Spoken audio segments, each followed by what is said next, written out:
Hi, my name is Carrie Taminia, and I am a love and dating expert, and I am bringing you this Sunday sermon, so to speak, of some really potent dating advice that's coming up a lot for me with my private clients right now, especially as we're sort of collectively moving through this global pandemic situation, and dating for a lot of people has become challenging. And so I want to invite you to start to explore some big themes around dating more intentionally and dating more effectively. My goal in all of my work is to empower you to be intentional instead of reactive as you move through your dates and relationships, and also to help you break the cycle of self-destructive relationship choices, to stop dating the same limiting person over and over again, to stop finding yourself in the same painful, difficult, disappointing circumstance over and over and over again. And one of the first concepts that I introduce my private clients to as we move through these topics is the idea of being conscious, the idea of conscious dating, consciousness in our relationships. It's a word that you may have heard before, right? It's a little bit of a buzzword sometimes. And being conscious in our relationships really requires us to commit to seeing our dates and our relationships as a process, as a series of interactions along a pathway that all hold meaning and are all important to our growth and evolution in some way. Instead of looking at our relationships as individual, sort of closed experiences, and then moving on to the next one as if our previous experiences don't impact our future experiences. This shift in perspective requires you to view your dates and all of your relationships as a part of a larger picture, as a part of something bigger. It makes you sort of ditch this classic rom-com style relationship that we all maybe have an idea of, whether it was from watching Disney movies when we were growing up or watching rom-coms or reading romance novels now, where things just magically occur, where it's sort of based in this idea that if it's meant to be, it will be, and I can move about my life and go about my business and do what I'm going to do, and at some magical moment I'm going to run into my soulmate because we were destined to be together and it will just work. That is not how relationships work. And very few people sort of magically, randomly run into the person that they're meant to spend their life with. And their relationships kind of go off without a hitch from that point forward. So the more we can distance ourselves from this sort of limiting belief that our relationships are this thing that will magically happen for us, rather than an experience that we have to intentionally move through, the more successful we're going to be as we pursue new connections and new relationships. The opposite of consciously moving through our relationships is unconscious dating patterns. And these are patterns that I see all the time in the women that I work with. And so I'm going to give you the three kind of most common ways that it shows up in my work, and see if you recognize yourself or your dating patterns, or perhaps the patterns in the last few relationships that you've been in any of these three kind of major signs. The first one is losing sight of that big picture process, that path.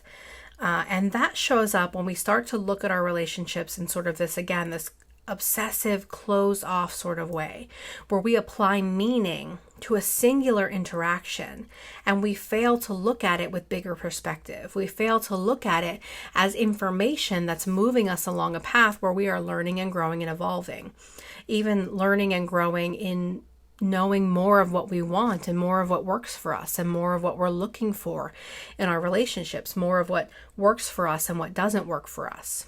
So when we lose sight of that bigger picture, it creates a situation where we hyper focus on a singular interaction or a singular relationship. And sometimes that's our most recent relationship that maybe didn't work out. And we spend a lot of time seeking closure and trying to figure out what went wrong and creating this narrative, this story about the relationship and what it did or did not mean about ourselves and our own worth and our own value. And the second way that really commonly shows up is sort of having a really strong attachment to a past relationship that was either really good or really positive, or that we had sort of like idealized in our minds in some way to be the standard that we're trying to recreate, or the regret that we kind of carry with us that we left that relationship or it didn't work out, and we sort of stall ourselves from moving on from that interaction because, again, we're hyper focusing on this closed concept of that one single relationship and what it meant about me or what it didn't mean about me, rather than giving ourselves permission to zoom out and see those interactions, whether it be a past relationship that we're idealizing or a past relationship that really went poorly and we want to understand what happened, instead of zooming out and looking at those things from a bigger picture perspective, where we can see how it fits into our own patterns and our own trauma and our own past and what we bring to the table and how we give and receive love, and then adjusting based on that information as we move forward. It really prevents us. It puts this roadblock in front of us as far as moving forward into new, better, and more aligned relationships. The second sign of unconscious dating patterns, as they kind of show up, is going on dates and meeting people without genuinely, truly participating. And I see this a lot in people who are kind of like married to the idea that dating is a numbers game. That if I just go on more dates, if I just date enough people, that I'm going to eventually run into somebody by happenstance that's going to like work for me, or I'll eventually meet my soulmate because I've packed on all of these numbers and all of these dates. Now, don't get me wrong. I'm a big supporter in all of my work and all of my advice that you actually need to date if you'd like to find a relationship that works. Your soulmate or the partner that's most aligned with you is not going to break into your house one random evening. You're going to have to meet people in order to find someone that's aligned with what you're looking for and what you value in relationships. However, when we kind of go to the opposite end of the spectrum of that and we sort of stop actively participating in the process, we stop looking for certain qualities or people who align with our values, and we get maybe a little bit desperate or a little bit afraid that the right person's not going to show up for us, or it's been so long and I don't know if this is going to work out for me. We kind of fall into this unconscious pattern of like dating without participating. And the signs of that are always saying yes, always agreeing to the next date, always agreeing to the new person, even when there are red flags, even when you know that they aren't what you're looking for, even when you know that they aren't right for you. Just agreeing to see maybe something will be different, maybe they'll change, maybe it'll work out, or maybe I'll just end up alone if I don't go out with this person, and we don't want to end up alone until we just agree for the sake of agreeing. The second way that this shows up is not holding on to our boundaries or our standards during the dating period. So maybe you get connected with a person and things are kind of moving forward and you're going with it, and you're finding your boundaries and your standards and your values are being kind of constantly challenged and constantly pushed. And you find yourself really having this tendency to compromise what's important to you and compromise your values and compromise on the boundaries that you swore that were important to you and that you wouldn't break, all in the name of not wanting to be rejected, not wanting to reject another person, or being afraid that there's nothing better for you, there's nothing more aligned for you.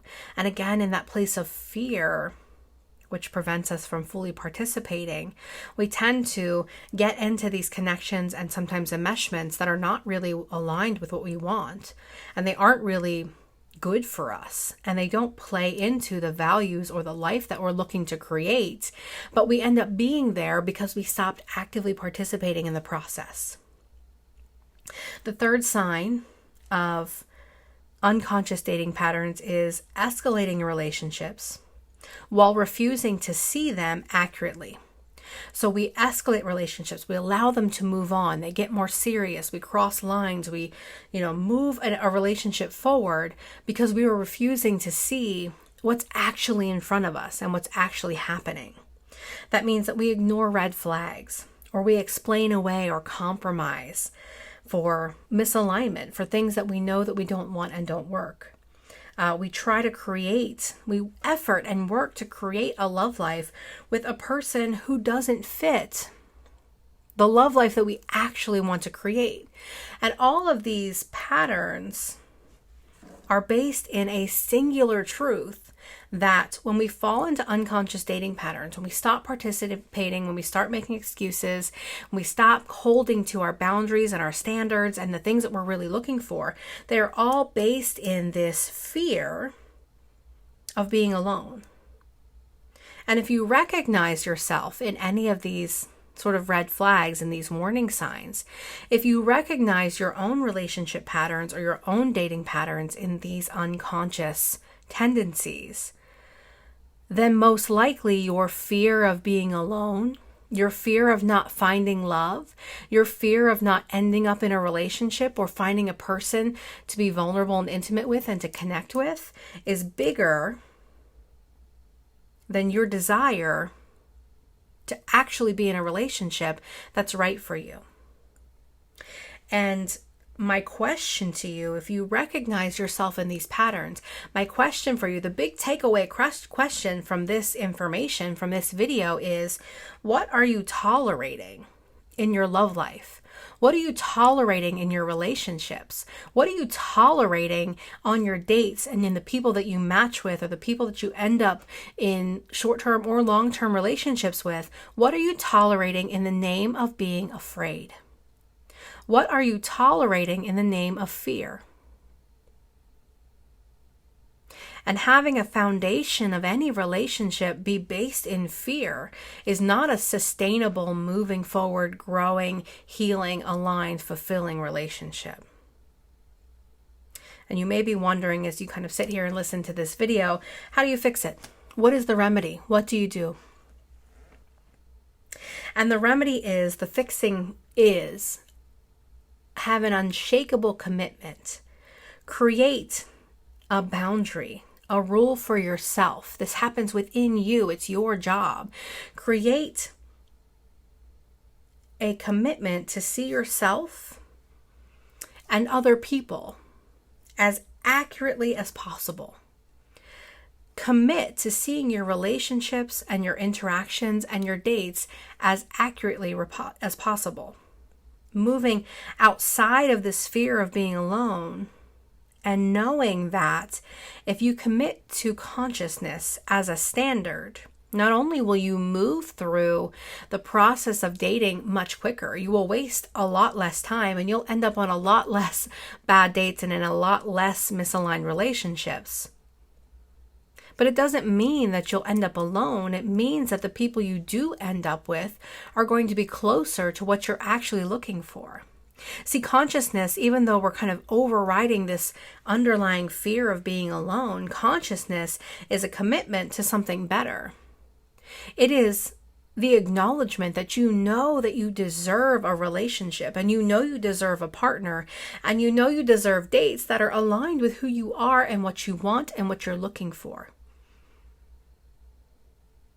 It is swapping that underlying fear of being alone for an underlying trust. That's what is meant for you is what is meant for you. And that if you commit to a higher standard, that you will be met there. That those connections and those relationships will up-level with your commitments to your standards. And it's overriding that fear of, what if it doesn't work? What if I never find anyone? To knowing that you are designed for connection. You're designed for love. It is your birthright. There is no exception. It is yours to have. And you don't have to compromise for it. You don't have to be less of who you are to get it. You don't have to accept relationships and connections that don't meet your standards in order to have it.